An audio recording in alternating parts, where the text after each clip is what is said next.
Journalist. We'll now begin our Q&A. As a reminder, we're joined today by Recovery Czar Lorraine Grillo, by Dr. Choksi, by Finance Commissioner Jacques Jiha, by Dr. Katz, and by Senior Advisor Dr. Jay Varma. First question today goes to Dave Evans from WABC. Hey, Mayor, can you hear me? Yeah, Dave, how you doing today? I'm doing fine. Hey, I wanted to ask you, I read your statement over the weekend regarding Governor Cuomo and your call for investigations. But since then, he issued late yesterday this apology.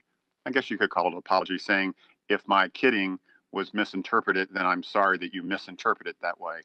Um, I've made kind of insincere apologies like that before, but I wanted to see what did you think? That's not an apology. He seemed to be saying, oh, I was just kidding around. You know, sexual harassment is not funny. It's serious. It has to be taken seriously. And he just clearly was letting himself off the hook for something that, for the women involved, sounded pretty terrifying. And no, we need a full investigation. We need the whole truth of what happened. We need to make sure it never happens again. And we need to look at the nursing home issue. We cannot just look at one or the other. We need a full investigation of the nursing home issue, where thousands of people died. Information was covered up on purpose. And we still don't know if our seniors are safe going forward. Our elders, we don't know if they're safe because we have not got a full accounting of the facts. So both these issues need to be looked into independently, thoroughly, and we need to know what has to change as a result. Go ahead, Dave. My other question is along kind of the same line, and feel free to jump all over this, but as I read that apology last night, to me, it kind of reminded me a little bit of the Al Franken case. Yeah, it was inappropriate. Yeah, he shouldn't have done it. It was kind of creepy, but should he resign for this? I don't think you can compare different situations that are truly different. I don't pretend to understand all the facts of the other case. What we can say here is we've got two women who worked for him. And one of the things that we've all come to realize, because of brave women who stood up, because there's been a fundamental change in understanding of this society, long overdue. So if someone works for you, they're in a position of some vulnerability. They worry for their job and their future. And when anybody, but particularly an older man trying to take advantage of a younger woman, does something that makes that woman feel if she doesn't consent to what the man wants, she may not keep her job. And these are horrible, horrible things that are unacceptable in our society. So again, full investigation. We've got to understand what happened here. Anything like that, if someone purposely tried to use their power to force a woman to have sex with them, of course, that's someone who should no longer be in public service. Go ahead. The next is Yehudit from Borough Park 24 News. Good morning, Mayor de Blasio. I remember, of course, in 2015 when you spoke to Governor Cuomo being a person who has a sort of a vendetta against people. Do you believe this crisis that he's facing now, the lowest point perhaps in his political career, is a terminus or a culmination of sorts for his behavior toward everyone these past years? It's a good question, Emily. Look, again, I don't know why he has done these things he's done over the years, but he has. I was talking about in 2015 because to me, it had become unacceptable, and it was important to bring it out in the open. I think more and more people are going to be talking about what they've experienced, and I think as people see more and more evidence, it's going to be clear this is not the way any leader should treat anybody. What these two women went through was absolutely unacceptable. What Ron Kim went through, having his life, having his career threatened. I mean, again, just look at this pattern of abuse. It's unacceptable. So I think a lot of truth is coming out. I think more truth will come out. Go ahead, Emily. And Mayor de Blasio, if you didn't see the governor's statement yesterday as an apology, how do you believe he should have responded ahead of the investigations? Just what sort of position he should be taking amid everything? I think when someone's done something wrong, they need to say, I did something wrong. And decide what action they're going to take as a result. But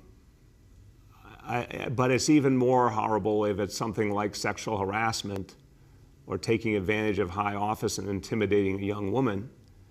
To laugh it off is even more troubling.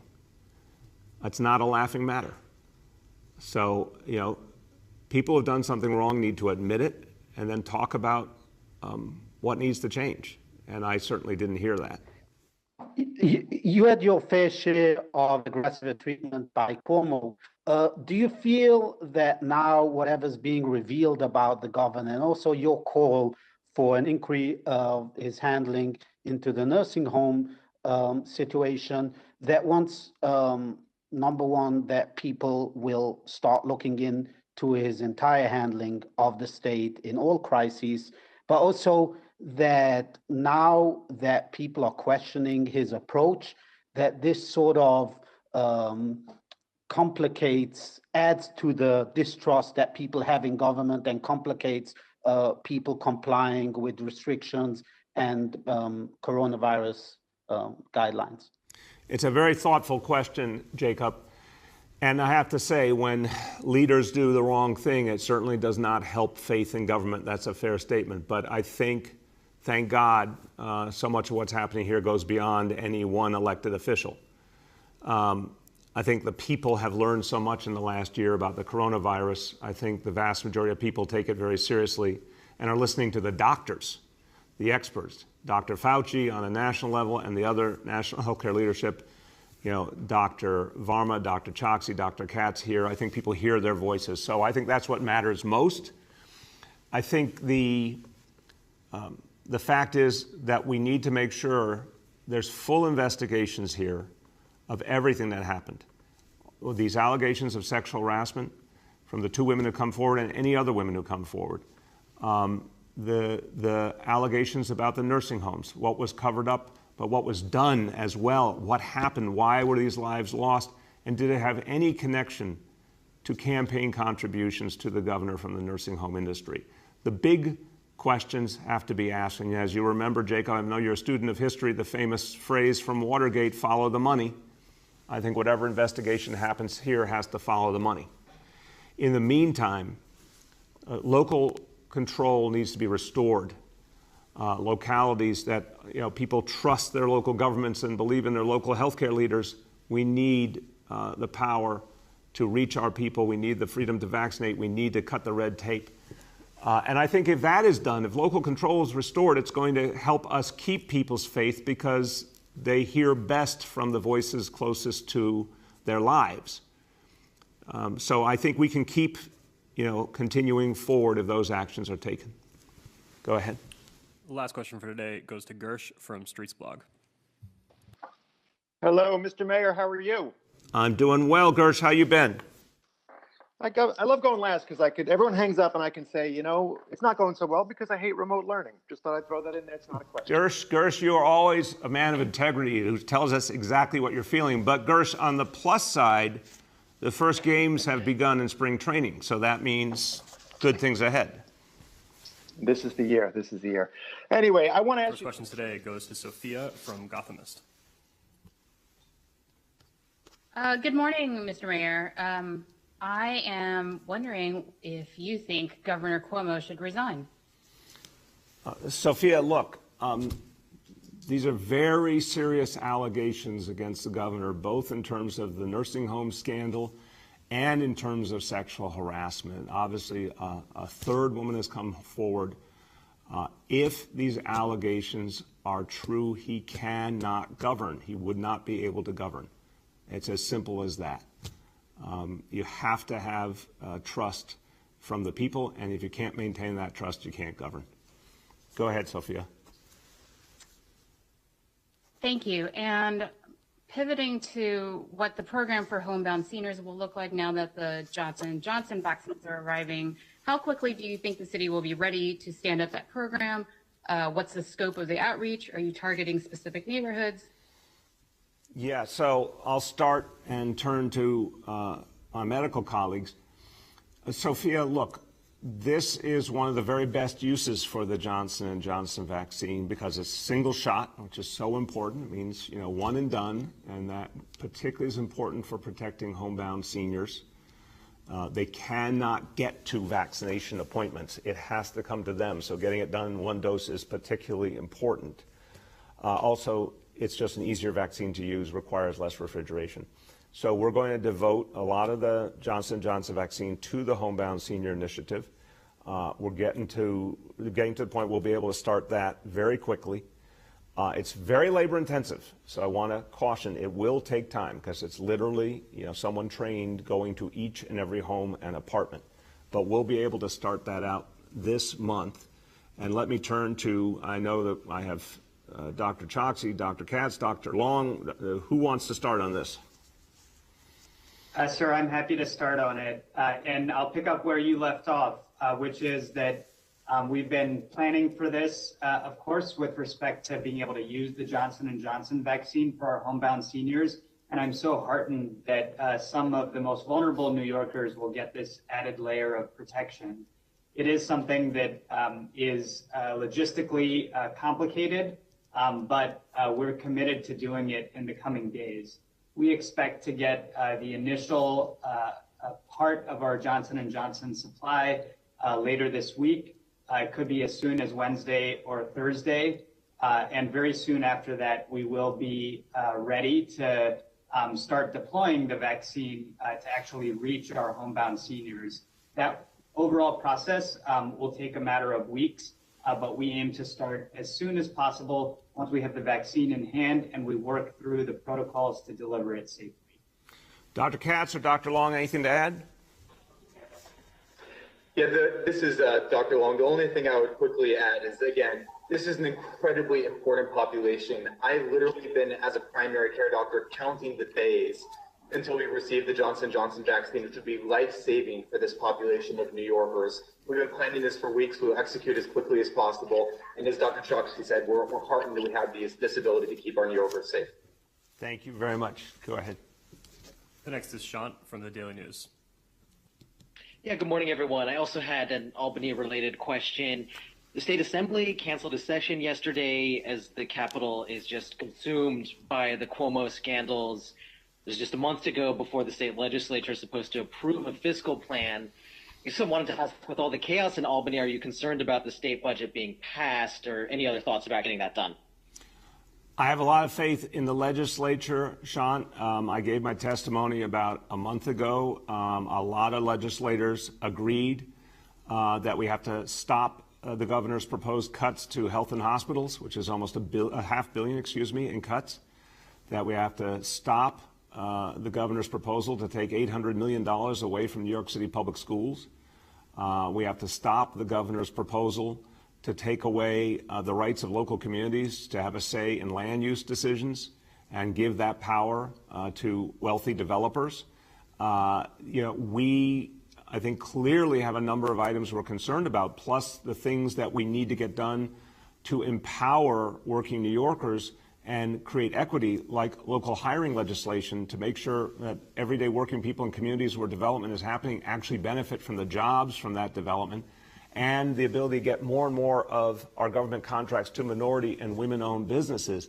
There's a lot on the table, but I have a lot of faith that the legislature agrees on these issues, agrees with the city of New York, wants to work with us, wants to get things done. So I have a lot of faith in Carl Hastie, a lot of faith in Andrea Stewart-Cousins. I think they will keep things running even while the governor deals with these scandals. Go ahead. Yeah, so thanks to that. In a different vein, on buses and subways, it seems like there's talk of new service cuts, with some MTA officials saying those are needed due to low revenue. Others are saying got to keep things going full steam as much as possible to avoid crowding. Just wanted to ask, what do you think? I spoke to Senator Schumer a few days ago, and it's quite clear, to his great credit, and there's nothing like having the majority leader of the U.S. Senate come from your state. He is working overtime to ensure that the stimulus helps us on so many levels, including directly for the MTA, and obviously a huge amount of money the state would get through the state and local aid. There should not be cutbacks to MTA service when we're trying to recover. This is a year of recovery. 2021 is going to be a historic comeback year for New York City, but that requires the MTA to be strong.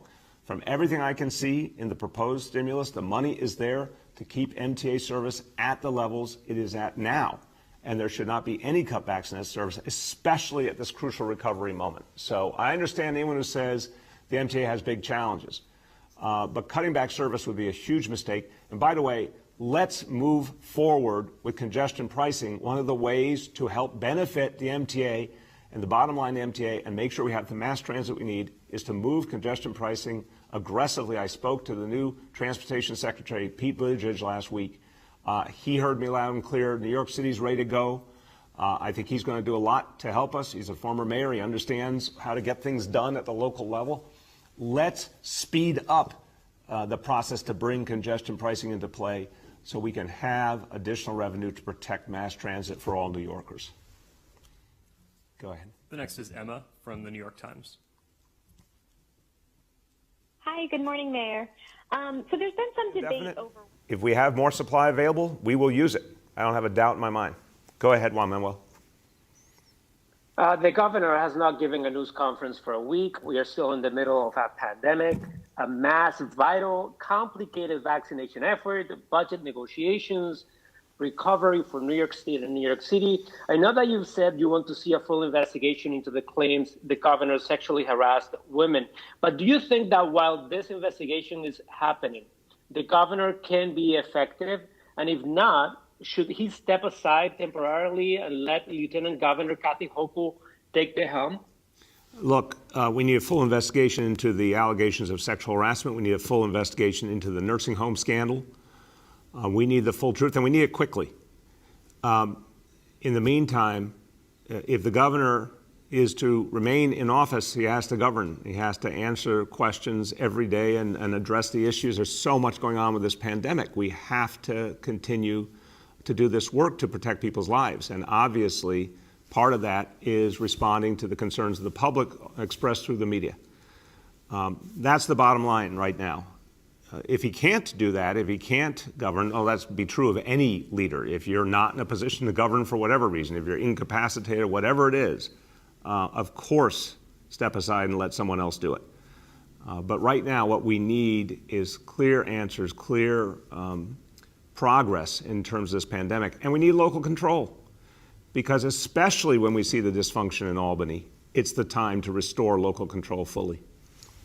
Go ahead. Next is David from the Queens Daily Eagle. Hi, Mr. Mayor. How you doing? Doing well, David. How are you? Good, thanks. So yesterday we reported on a proposal from a state health department consultant that would slash capacity at St. John's Episcopal Hospital in Far Rockaway, and that includes a plan to convert the medical center into what the consultant's calling a 15-bed, quote, micro hospital. So I'm wondering what your response to that plan is, and if you are opposed, what will the city do to stop it and ensure funding for the hospital? David, I am 110% opposed to that state plan to take away healthcare services from the people of the Rockaways. It's absolutely unacceptable. I have spent time in the Rockaways working on this issue, going back to when I was public advocate. The people of the Rockaways need more healthcare, not less. And in the middle of a pandemic, talk about taking away the one hospital they have, that's ridiculous. I don't know how the state could be more out of touch with reality. So now that plan needs to be shelved immediately. We need to strengthen healthcare for the people of the Rockaways right now. The Rockaways has taken on the chin for generations. We need to strengthen the healthcare in the Rockaways, not deprive the people of the Rockaways of what they need. Go ahead, David.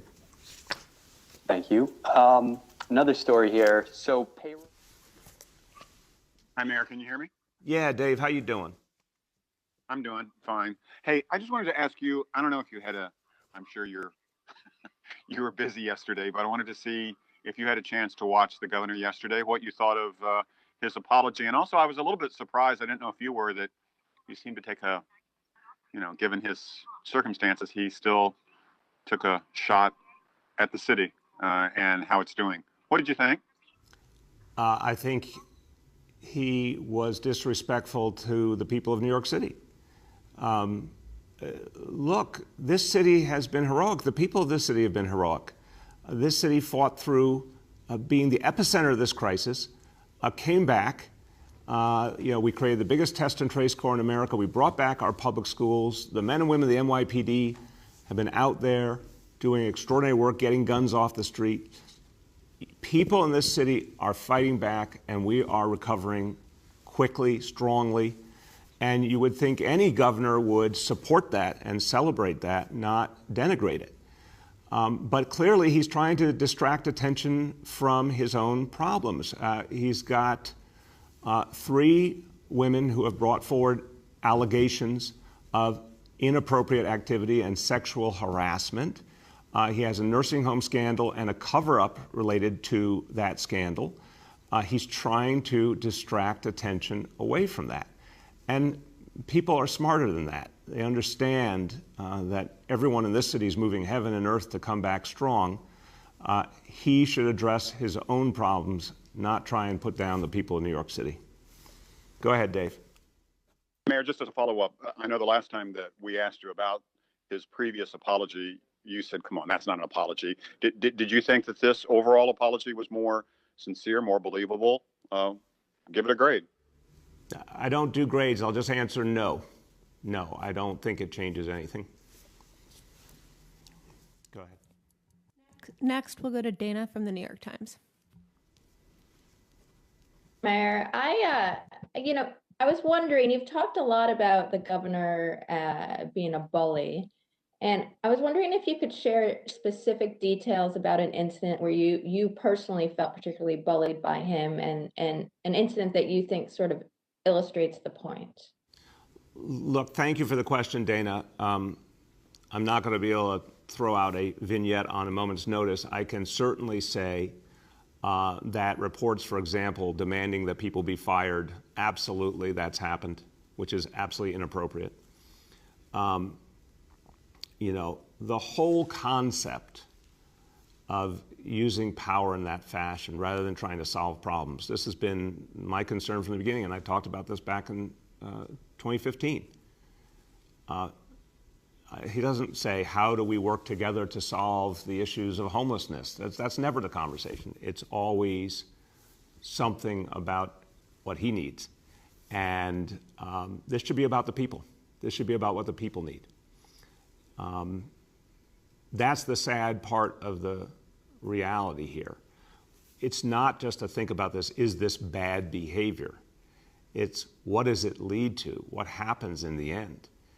The people lose is what's happening. The people lose because we don't get the help we need. Back in 2015, I talked about the fact that a lot of the issues revolved around our kids, our schools, and not getting the help we needed.